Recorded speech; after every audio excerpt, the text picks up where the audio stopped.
Smackdown. Okay, that's enough. What do I have to say from this show tonight, huh? Was it a more decent show than it was with Raw, which I did call Raw decent myself yesterday, so I don't want to, contradict myself. Don't get me wrong. I'm sure a lot of people are watching some way more different, more interesting things better than Monday Night Raw, of course. Come on, look at the ratings. If you look at today's ratings for Monday Night Raw, which I'm sure there are a lot of sites that are reporting, and I'm sure there are a lot of people that are blaming it on the NBA Finals from last night, which was a very great game. I'm sure a lot of people are talking about that right now. Or E3, like I brought up, especially from the Square Enix press conference, from talking about the new Marvel Avengers game and the Final Fantasy VIII Remake, too. Well, and then again, E3's been great. I'm not going to get into that right now. I spoke enough about that last night. May talk about it a little bit later, especially doing Nintendo, because I feel a lot of Nintendo things on here tonight. But with more interesting things going on than Monday Night Raw, like I said, people are going to blame the ratings on both the playoffs and E3. Just watch out for it. I'm already seeing it right now. What did Smackdown have tonight in Sacramento, California, huh? Because they hyped up Big E's return, which I believe he's medically cleared now, which is, pretty much been saw about after tonight. But what do I have to say about this show, huh? There was a lot of stuff going on.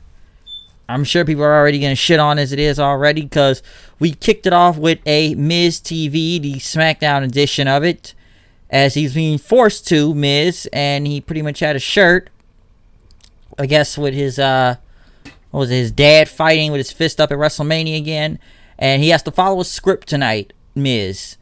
He pretty much read from a piece of paper, almost, very monotone, talking about Shane McMahon, calling him the breast in the world. No, not the breast, the pest in the world.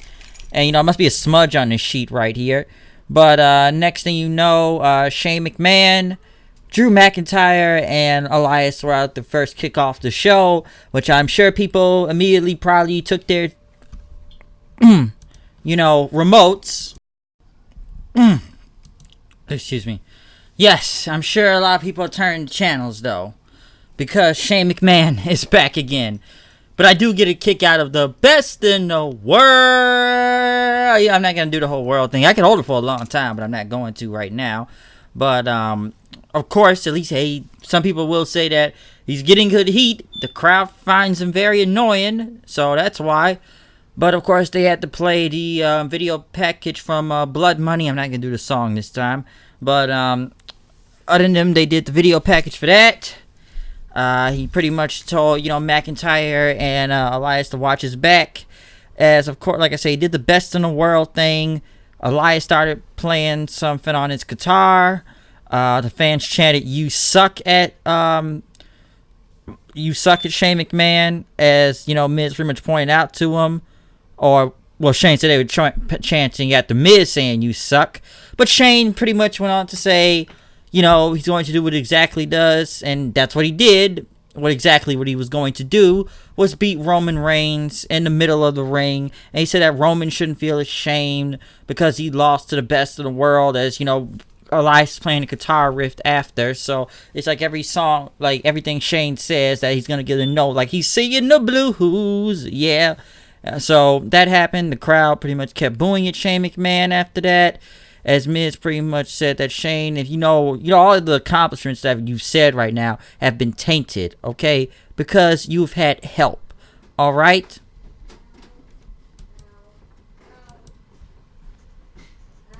And,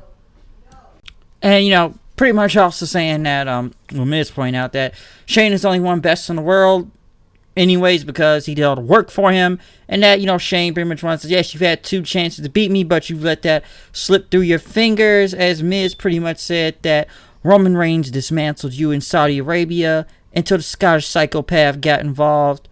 Miz pretty much showed the video of Roman's promo from there, and, pretty much point out that, he would destroy, Drew McIntyre at Stomping Grounds.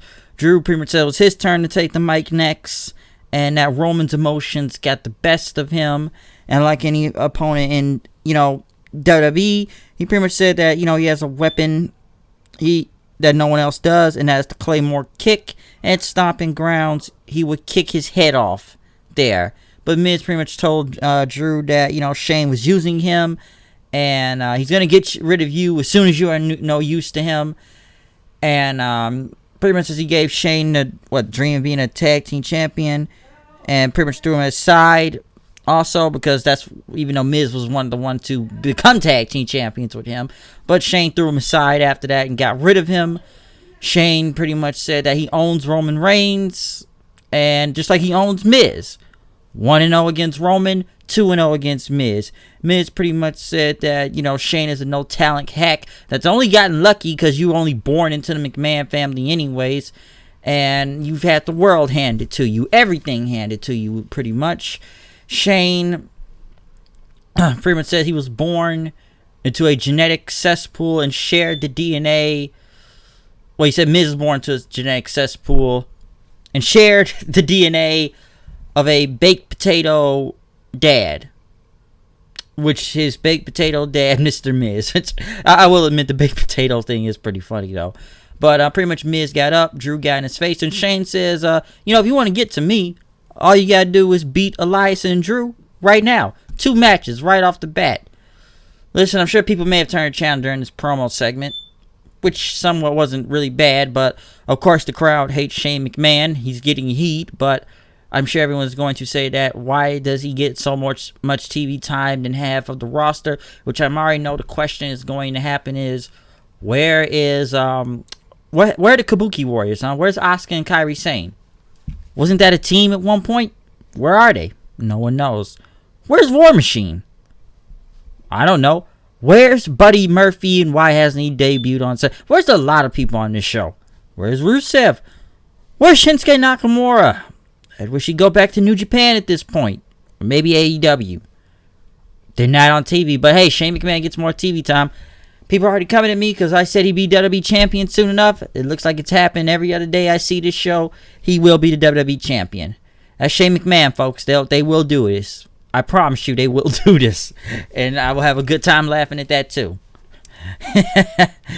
It's not going to go out well though. But Elias ended up going against Miz, which this match did not really go anywhere. It's not much to talk about. All I can say is Elias did an elbow drop, Miz moved, Skull Crusher finale for the win.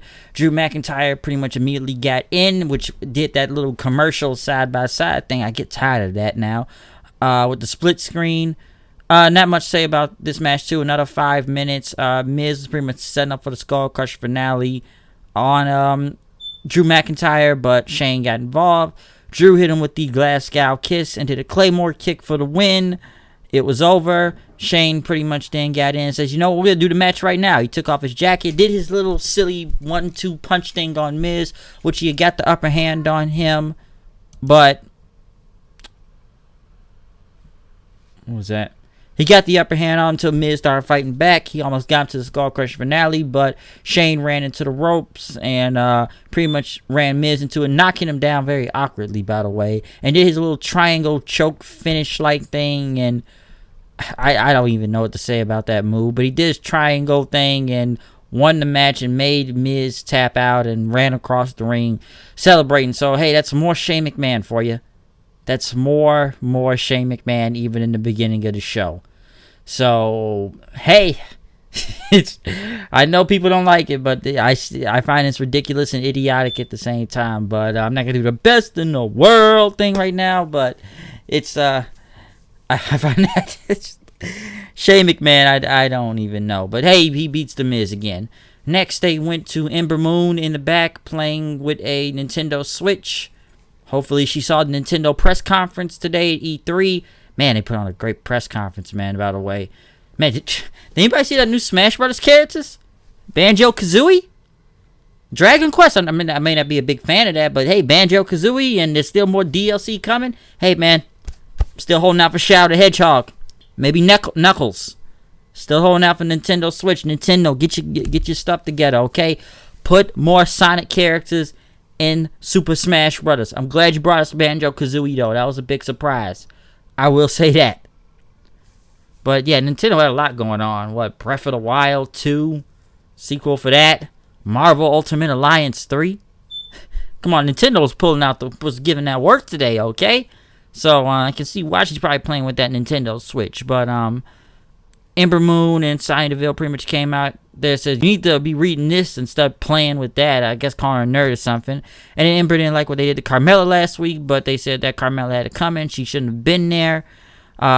Pretty much after that, Sonya knocked the Nintendo Switch out of Ember Moon's hands and walked away as Mandy held her back, saying she's not worth it. And after they pretty much walked away, then Ember pretty much started screaming and throwing a trash can into whatever. Listen, anybody that ever, and I mean this, and they should have did this. You knock a $300, $400 video game console out of my hand and that thing breaks, I am going to beat the living crap out of you and take your money if you do not pay for what is broken. Because that Nintendo Switch there she was holding, I have a case over it. There was no case over that, okay? Listen, man, it's like this, man. You knock a Switch out of my hand, it's automatic beef. You're done. I'm willing to destroy you, man. You dead. You're breaking Nintendo Switch. That's a lot of money right there. Okay, I'd be pretty pissed off too. They should just have Ember Moon beat the crap out of both of them for knocking that game console out of my hand. Okay, that's a very important console. The Switch ain't nothing to play with. Okay, you know what I mean? People play Super Smash Brothers on that. Come on, son. Come on. It's beef after that then, but pretty much after they knocked the Nintendo Switch out of their hand and walked away, we went to Daniel Bryan and Eric Rowan, who were out there to talk about this crowd, and they were going to put their titles on the line against the YOLO Country Tag Team Champions of the Unification match, which these titles looked like they were made out of cardboard. And these two job guys, I have no idea what their name was, but Daniel Bryan is funny making fun of this city. Pretty much then Heavy Machinery came out saying that Daniel Bryan and Eric Rowan are ducking them. Honestly, it's the only tag team you got against them right now, because I don't know any other tag teams on SmackDown, and the wild card makes it even more confusing to know who's a tag team on whichever show. But they pretty much, Otis and, Tucker saying that Daniel Bryan were elitist cowards and that they're, true blue-collar, solid workers out there, and they wear denim vest, and they have the same tagline and everything. As pretty much says, we won our title shot. Bryan says you gotta earn a title shot, so why don't you take on the YOLO Country Tag Team guys? As they accepted, they pretty much beat these job guys in under like a minute doing the trash compactor, which looks pretty good, more brutal, I will say that, especially the bounce off by Tucker there. Yeah, but Heavy Machinery got the win. Pretty much then Eric Rowan tried to get in the ring and do something, but Daniel Bryan held them back. So that was pretty much the end of that. I swear this is the only tag team they got to face. This could be a good feud. I'm not discrediting that or anything. So or nothing, but still, what other tag teams do they really have other than Heavy Machinery right now on SmackDown to face Daniel Bryan and Eric Rowan, which I even forget they're the tag team champions half the time. Maybe because they weren't on TV last week, and that's why. But pretty much then, right after, Rowan tried to go into the ring, when he went to R-Truth and Carmella walking, as he talked about defending his title and, winning him back on a plane, coming back from Saudi Arabia. And, they got in the elevator and, everybody was cool, but they still turned on him after trying to take that, title away from him. He says, I didn't want this belt or anything. It's ruined his life, but he feels like he cannot let this championship go. I will say one thing. I know people do not like the 24/7 belt. I find true funny with it in some of these segments. I will admit I get a laugh here and there. I know this belt is ridiculous, but sometimes it is a little bit entertaining. But, pretty much then somebody was coming. He pretty much got into like one of the equipment boxes. Carmella told him to get in there. Pretty much, I guess it locked from behind, so he could not get out then. And as she tried to help him out of there, someone came up and says, your match is up next, Carmella. Next thing you know, Jinder was walking to, I don't know what he was prepared for. He didn't have a match tonight, so why was he even in his gear? And pretty much tried to impersonate Carmella, saying, we're going to get you out, okay? As, he's trying to get out, and I guess he tried to get a crowbar or something, but it could not get Truth out, so Truth is still banging on the case, wondering if he will ever get out of there then. Next thing you know, Sonya Deville went against Carmella. This wasn't a bad match technically for what it was. Surprised Ember Moon didn't come out to help Carmella after she said she didn't like what they did to Carmella anyways last week, because she ended up hitting a suicide dive on both of them. But